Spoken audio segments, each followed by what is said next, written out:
Hello po sa inyong lahat mga ka-crypto. Ako po si Pinoy Crypto Trader at sa video na ito ay atin pong pag-uusapan ang tungkol dito sa pumanaw na model na aso ni Dogecoin.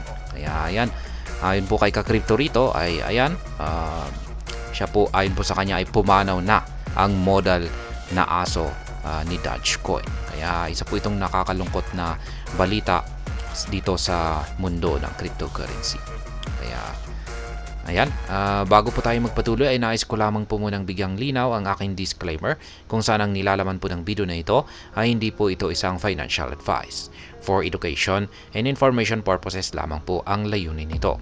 Maliban po dito ay nais ko na rin pong magbigay babala na wala pong kahit anumang group chat ang Pinoy Crypto Trader.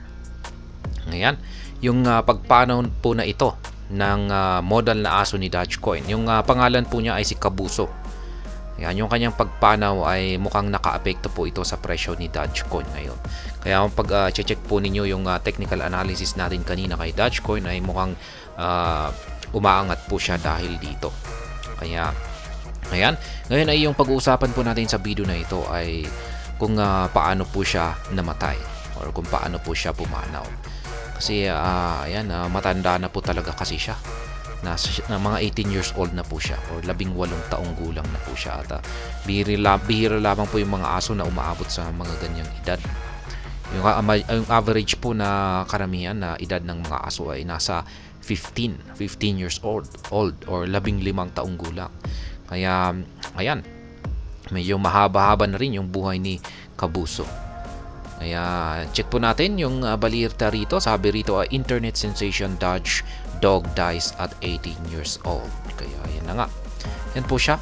Ito po yung ito po yung sumikat na larawan ni Kabuso. Ayan. At ito po yung ginagamit ngayon ni Dogecoin. Ayan, na kanyang logo.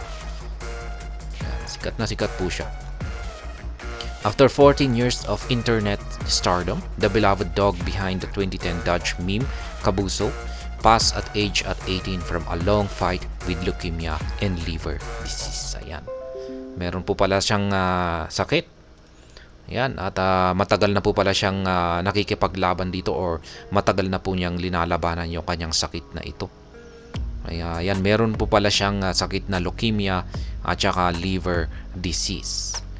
Kaya pumanaw na po siya sa edad na 18 taong gulang. At napakatagal po niyang linalabanan pala yung kanyang sakit na ito. Ayan. Kabuso's owner Atsuko Sato released a statement on Friday on her Instagram announcing the death of the Shiba Inu. Ayan. Isa pong Shiba Inu breed itong si Doge or itong si Kabuso. Ayan, si Kabuso. Isa siyang Shiba Inu breed na aso. At yung nagmamay-ari nito si Atsuko Sato, isa po siyang babae. Ayan, ay naglabas po siya ng confirmation or statement nitong nakalipas na Friday. Ayan. Na nagkukumpirma na patay na ang kanyang aso na si Kabuso. At ayan, ikinalungkot po ng buong community, ng buong crypto community. She went very peacefully without suffering, Sato said in her post. I am certain that Kabuso was the happiest dog in the world. Ayan. Ayan po ay Madam Atsuko Sato ay pumanaw naman daw po itong si Kabuso. Ayan, babae rin po pala itong si Kabuso. Pumanaw na rin daw po siya ng ayan, maayos or mapayapa yung kanyang pagpanaw. Hindi po siya nakaranas ng paghihirap. Ayan, at sabi na rin niya na siya ay ayon sa kanya ay itong si Kabuso ang pinakamasayang aso sa mundo. Ayan, kasi sumikat po talaga siya. Nakilala po siya sa buong mundo. Kabuso began her battle with the leukemia and liver disease in the late 2022 after being adopted by Sato in 2008. Ayan. Adopted dog po pala ito ni Madam Sato. Inadapt po pala niya itong si Kabuso noong taong 2008. Tapos yung kanyang sakit ay lumala noong taong 2022. Kaya dito na raw po nagkaroon ng ayan, matinding pagsubok si Kabuso sa kanyang pakikipaglaban sa kanyang sakit na leukemia at saka liver disease. Ayan. Yan po si Kabuso. At ngayon ay ayan, isa na po siyang ayan, pumanaw na po siya at ayan.